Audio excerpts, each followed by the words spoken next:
여러분 안녕하세요. 반갑습니다. 우리 하나님의 높고 높은 은혜와 밝은 사랑이 넘치는 귀한 날, 또 귀한 예배가 되기를 바랍니다. 우리 함께 찬양하며 우리 주님의 은혜의 보좌 앞으로 나아가도록 하겠습니다.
우리에게 주시는 하나님의 말씀을 같이 읽겠습니다. 창세기 40장 1절부터 23절입니다.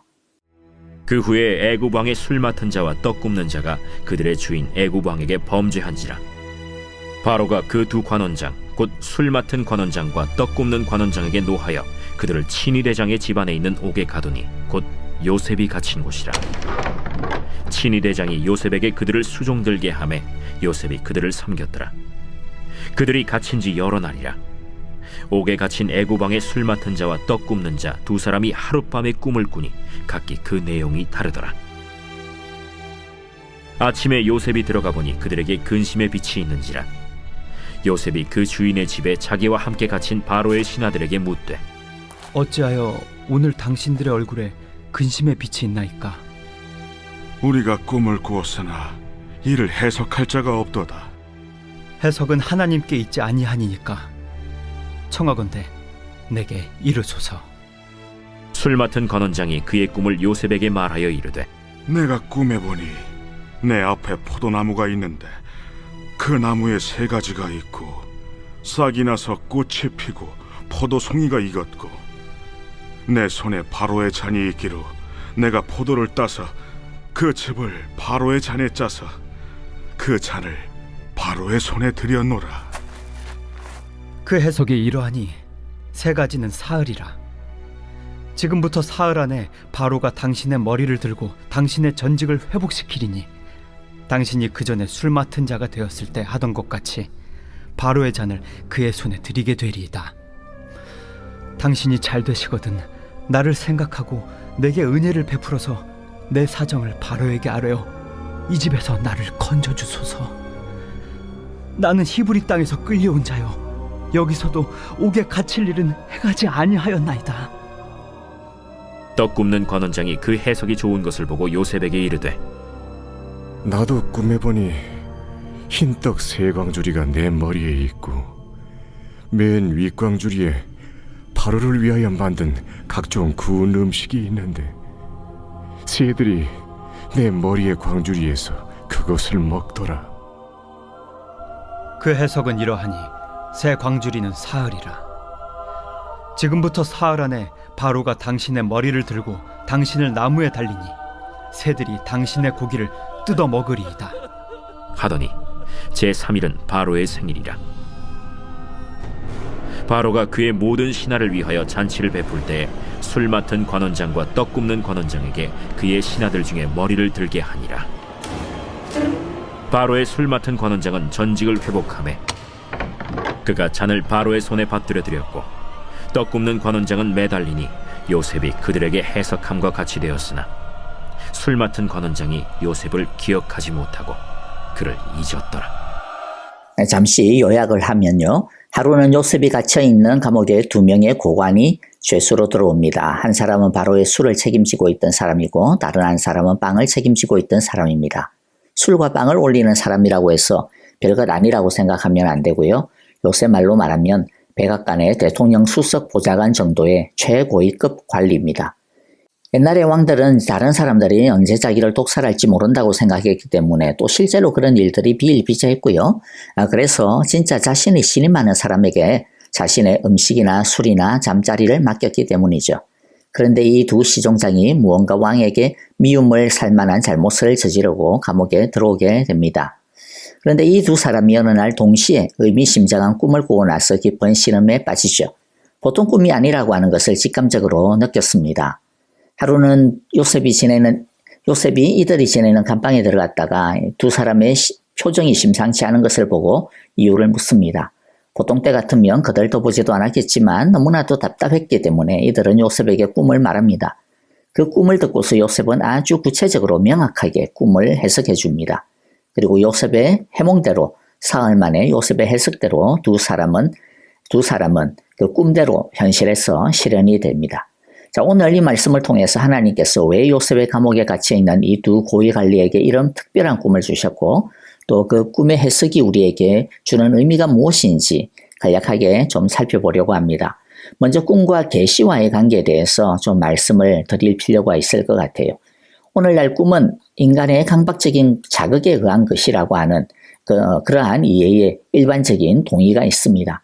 꿈은 대체로 사람의 의식 속에 잠재되어 있던 것들이 예를 들어서 불안일 수도 있고 후회감 또는 욕망 또는 강한 소음과 같은 이런 것들이 이러한 의식의 잔재들이 잠자는 동안에 뇌에 자극을 주어 나타나는 현상이라고 볼 수 있는 거죠. 이러한 의식은 비단 현재의 일만 영향을 주는 것이 아니고요. 자기도 모르는 아주 오래전의 어떤 사건들이 또 자기도 기억도 못하는 어떤 그러한 문제들이 자신의 의식에 실제로는 깊은 충격을 주어서 오늘날까지도 자신의 무의식 속에 남아서 가끔 그런 것들이 나타난다라는 것이죠. 그래서 현대 심리학의 토대를 쌓은 프로이드는 꿈을 억압된 욕망의 표현으로 보았고요. 특히 그 욕망 중에서도 가장 원초적인 성적 욕망 같은 것이 잠을 자는 동안 자연스럽게 꿈으로 나타난다고 보았습니다. 그런데 오늘날에는 성적인 욕망뿐만 아니라 훨씬 다양한 욕망들이 원인이 될 겁니다. 왜냐하면 그만큼 사회가 복잡하게 변했고요. 사회가 복잡한 만큼 한 개인의 삶에 영향을 미치는 것들도 굉장히 다양하기 때문이죠. 그래서 오늘날 정신상담에 있어서 꿈은 굉장히 중요한 요소를 지닙니다. 왜냐하면 그 꿈을 통해 바로 그 사람 안에 내재되어져 있는 욕망과 상처와 문제들을 볼 수가 있기 때문인 것이죠.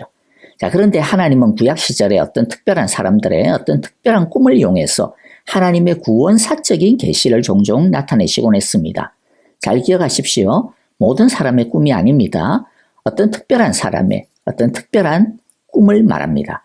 하나님께서 어떤 특별한 사람이란 선지자이죠.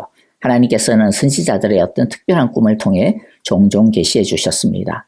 그러면 선지자들은 하나님이 주신 그 꿈이 어떤 의미가 있을까 하고 해석을 해야 합니다. 자신이 이때까지 받은 말씀과 또 자신들의 상황들, 이와 같은 것들을 토대를 하여 열심히 해석하여 백성들에게 선포하는 겁니다. 그런데 하나님께서 계시를 주시는 것은 아무 사건에 대해서 주시는 것이 아닙니다. 하나님의 구원사적인 계시에 대해 하나님의 구원의 일에 대하여 계시를 주시는 것이죠. 오늘날 어떤 사람들이 관심을 가지듯이 개인의 어떤 미래를 미리 알아서 자신의 삶을 좀 편하게 하고 성공시키면 좋겠다. 그런 것에 계시를 주시는 것이 아니라는 것을 좀 이해하실 필요가 있습니다. 그게 구약 시절의 꿈을 통한 계시였습니다. 그러면 오늘날은 어떨까요? 아주 간단하게 정리를 하면 두 가지 의미에서 오늘날에는 더 이상 구약 시절과 같은 하나님의 계시적인 성격의 꿈은 없지 않나 싶습니다. 하나는 이제 하나님의 구원사는 성취가 되었기 때문입니다. 예수님을 통해서 하나님의 구원은 실현이 되었기 때문이죠. 그러므로 더 이상 구원사적인 계시를 하실 이유가 없습니다. 또 하나는 이제 하나님의 말씀이 우리에게 종결되어진 채로 주어졌기 때문입니다. 우리가 믿는 중요한 교리 중에 하나가 무엇이냐면 계시의 종결성입니다. 예수님으로 인해 모든 구원사적인 하나님의 계시가 끝났다라는 것이죠. 히브리서 1장 1절 2절을 보면 하나님께서 옛날에는 예언자들을 통해 여러 번에 걸쳐 여러 가지 방법으로 우리의 조상들에게 말씀하셨으나 그런데 이 마지막 날에는 아들을 통하여 우리에게 말씀하셨습니다. 하나님께서는 이 아들을 만물의 상속자로 세우셨습니다. 그를 통하여 온 세상을 지으신 것입니다. 자, 1절 뭐라고 말씀했죠? 옛날에는 예언자들을 통해 여러 가지 방법으로 그 중에는 꿈도 포함이 되겠죠? 말씀을 주셨다. 자, 그런데 2절 뭐라고 이야기합니까? 그런데 이제 이 마지막 날에는 마지막이라고 하는 것은 세상 종말 끝이 아니고 구약적인 관점으로 보면 종말입니다. 그것은 하나님의 모든 계시가 끝나는 날을 말합니다. 그런데 언제가 마지막입니까? 아들을 통하여 말씀하시던 때, 즉 예수님이 말씀하시고 예수님을 통해 구약에서 약속한 그 구원을 이루시는 것이 마지막이라는 것이죠. 예수님은 모든 구약 계시의 목표점입니다. 모든 구약의 계시는 예수님이 오실 것과 예수님이 이루실 구원에 대해 말씀하십니다. 그런데 이제 예수님을 통해 이 모든 일이 다 이루어졌으므로 끝났다라는 것이죠.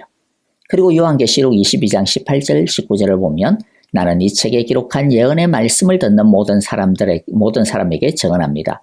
누구든지 여기에 무엇을 덧붙이면 하나님께서 그에게 이 책에 기록한 재앙을 덧붙이실 것이요. 또 누구든지 이 예언의 책에 기록한 말씀에서 무엇을 없애버리면 하나님께서 이 책에 기록한 거룩한 생명과 그 거룩한 도성에서 그가 누릴 몫을 없애버리실 것입니다. 자, 그러므로 하나님의 모든 계시는 종결이 된 것이죠. 자, 그러면 오늘날 꿈은 뭔가요? 오늘날 꿈은 자기 자신의 마음의 상태나 문제를 파악하는 데 있어서 도움이 분명히 됩니다. 하지만 혹시라도 자신이든 또는 어느 누구든 하나님이 나에게 성령이 부족하여서 나에게 하나님의 계시를 추가로 말씀하셨다. 내 말을 들어라. 이런 소리를 하면 거기에 혹하면 안 됩니다. 웬 개가 짖나 그렇게 생각해야지 거기에 쏠리면 안 됩니다. 만일 그렇다면 그만큼 자신의 마음 상태가 매우 약하다라고 하는 것을 알아차리셔야 합니다. 이제 우리에게는 꿈보다 중요한 하나님의 말씀이 쥐어져 있습니다. 우리에게는 더 이상 숨겨져 있지 않은 명확하게 모든 것이 드러난 하나님의 말씀, 성경이 주어져 있습니다. 예언자들도 하나님께서 꿈을 주시면 그 꿈을 가지고 자기가 이미 받은 하나님의 말씀과 자신이 선포하고 있는 당시의 상황과 문제들을 가지고 열심히 하나님의 계시의 의미를 파악하여 선포했습니다. 그러므로 이제 우리에게 주어진 이 말씀을 가지고 우리가 해야 할 일이 무엇입니까? 우리는 이제 하나님의 말씀을 가지고 하나님께서 오늘 나에게 무엇이라고 말씀하시는지, 어떻게 살라고 하시는지, 무엇을 약속하시는지 열심히 하나님께 묻고 찾아야 합니다. 이것이 우리가 성경 통독을 하는 이유이고 매일 말씀을 듣는 이유입니다. 매일 예배를 통해서도 여러분 좀 더 바라기는요. 그냥 듣기만 하지 않았으면 좋겠습니다. 제가 전하는 말씀을 듣고 그것을 한번 더 곱씹어 보시기를 바랍니다. 자신에게 적용해 보시는 과정을 꼭 거쳐 달라라는 말입니다. 그럴 때 그냥 단순히 성경을 이해하는 차원이 아니고 그 성경이 자신에게 살아 역사하시는 하나님의 산 말씀이 되어질 것입니다. 자, 이게 우리가 오늘 말씀을 통해서 두 번째로 생각해 볼 자연스러운 주제입니다. 요셉은 이 두 사람의 꿈을 해석해 줍니다. 굉장히 명확하게 구체적으로 해석해 주죠. 두리뭉실하지 않습니다. 오늘날 보면 그런데 예수님을 믿는다, 하나님의 말씀을 믿는다면서도 너무나도 불안해가지고 점을 보러 다니고 오늘의 운세, 별점 이런 것에 솔깃솔깃해하는 그런 사람들을 종종 보게 됩니다. 여러분 얼마나 삶이 답답하면 그러겠습니까? 무언가라도 붙잡고 싶기 때문이죠. 그런데 여러분 하나님의 사람에게는 하나님께서 이미 말씀하고 계시다는 것을 우리가 분명히 알아야 됩니다. 그런데 왜 성경이 많은 크리스찬들에게 아무런 힘을 발휘하지 못하고 다른 것에 기웃거리는 그런 것들로 전락하고 말고 있는 걸까요? 그것은요, 말씀이 힘이 없어서가 아닙니다.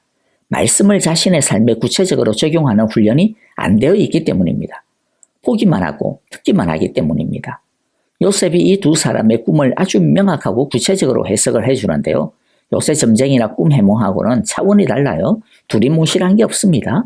그런데 요셉이라고 해서 처음부터 하나님의 뜻을 명확히 알고 그것을 적용할 수 있었을까요?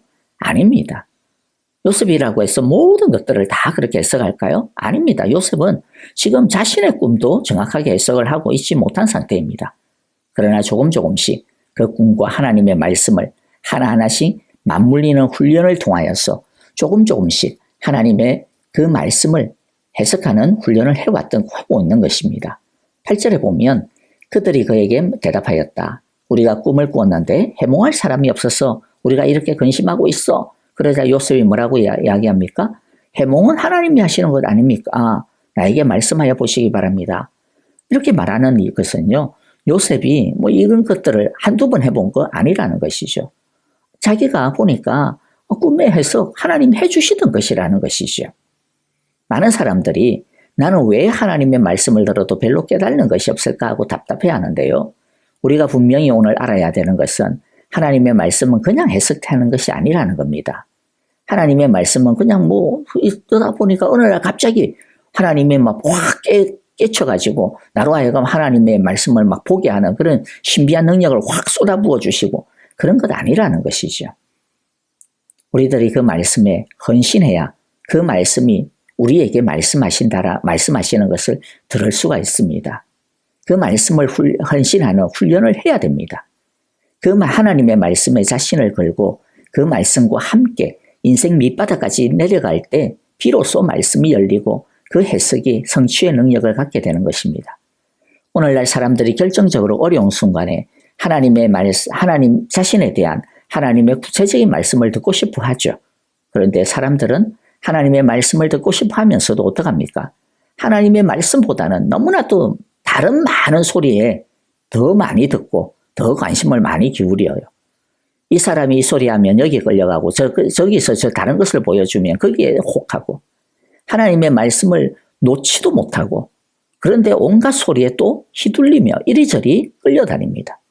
뭔가 열심히 하기는 하는데 그런데 오히려 그러면 열심히 하면 할수록 어떨까요? 혼란스러울 뿐이죠. 왜입니까? 너무 많은 것에 귀를 기울이기 때문입니다. 그러면서 하나님의 말씀 나 열심히 들으려고 하는데 왜 안 돼? 막 이러면서 답답해합니다. 왜 그럽니까? 감옥에 안 들어가서 그럽니다. 진짜 감옥에 안 들어가서가 아니라 하나님의 말씀만 들려지는 그러한 상태에 내려가지 않아서 그렇다라는 거죠. 그게 감옥입니다. 하나님이 요셉을 감옥에서 썩게 하신 여러 가지 이유가 있을 텐데요. 그 중에 가장 중요한 것이 바로 이겁니다. 오직 하나님만 보게 하기 위해서입니다. 오직 하나님의 말씀만 듣게 하기 위해서입니다. 이 훈련을 하기 위해서 하나님은 요셉을 감옥에서 적어도 10년 이상을 썩게 만들죠. 오직 하나님만 집중하도록. 오늘 이 해석을 하고 난 다음에도 2년 동안을 더 썩게 만듭니다. 요셉이 해석을 해주면서 기대했던 게 뭡니까? 혹시 술 관원장이 나가서 나를 갖다가 좀 기억해 주지 않을까? 하나님은 그것조차도 끊어버리시는 거죠. 오직 하나님만 집중하도록. 하나님의 말씀에 전적으로 헌신하지 않는 사람에게는 말씀이 역사하지 않습니다. 여러분, 하나님의 말씀에 헌신하는 자에게 하나님은 우리의 삶을 통해 하나님께서 어떻게 영광 받으시기를 원하는지 그 길을 알려주신다라는 것을 우리 마음에 꼭 새기고 오늘 이 시간 우리의 삶을 통하여 그냥 귀 하나 정도 열어서 말씀에 우리들이 말씀을 들으려고 하는 것이 아니라 우리의 모든 삶을 집중하여 우리의 전 의식을 집중하여 하나님의 말씀에 집중하고 그 말씀에 따르는 우리 모두가 되어지기를 간절히 기도합니다. 오늘 우리에게 주시는 말씀들 마음에 새기면서 이제 찬양하면서 기도하고요. 내일 주일입니다. 주일 예배를 위하여, 주일 말씀을 위하여 기도해 주시고요. 계속하여서 우리 아프신 성도님들 특별히 이제 우리 함께 오늘 귀한 말씀 따라서 성령님께서 주시는 기도의 제목을 가지고 함께 기도하도록 하겠습니다. 교회를 위하여 기도하실 때에 은혜가 이끄는 사랑의 교회가 되게 하소서. 주의 사랑이 붙드는 우리 사랑의 교회가 되게 하소서. 우리 모든 성도님들의 삶이 되게 하소서라고 우리 함께 기도해 주시기를 바랍니다. 그리고 아프신 분들을 위하여서 중보의 기도가 필요하신 분들을 위하여 기도해 주시고요. 특별히 지수영 집사님, 주님의 은혜와 능력이 함께하여 주소서. 믿음과 소망과 사랑 안에 거하게 하소서라고 우리 함께 기도합시다. 그리고 어제도 기도 부탁을 드렸듯이 마다가스카르로 단기 선교 홀로 떠나신 우리 조상희 집사님을 위하여 기도해 주시고요. 또 함께 하시는 양성희 선교사님을 위해서도 기도해 주시면 고맙겠고요. 또 각 선교지, 각 목장의 선교사님들 생각하시면서 주의 은혜와 성령의 능력이 충만한 부흥의 역사가 있는 복된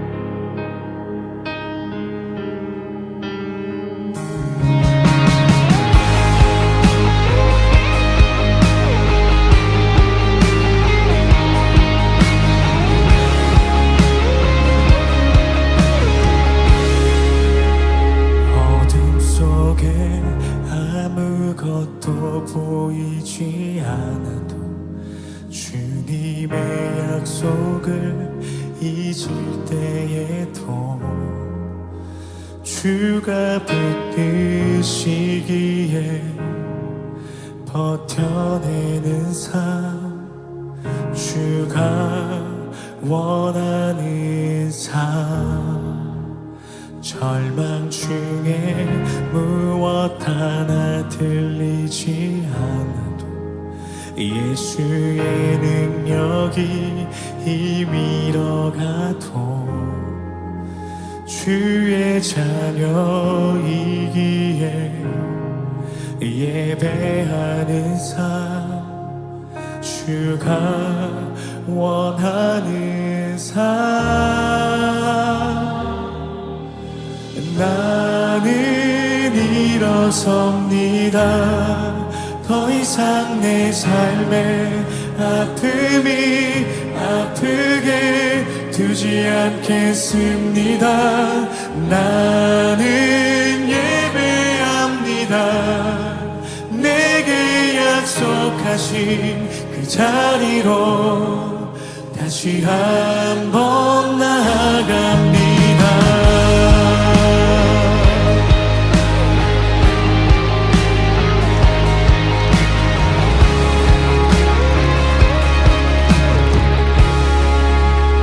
절망 중에 무엇 하나 들리지 않아도 예수의 능력이 힘이러 가도 주의 자녀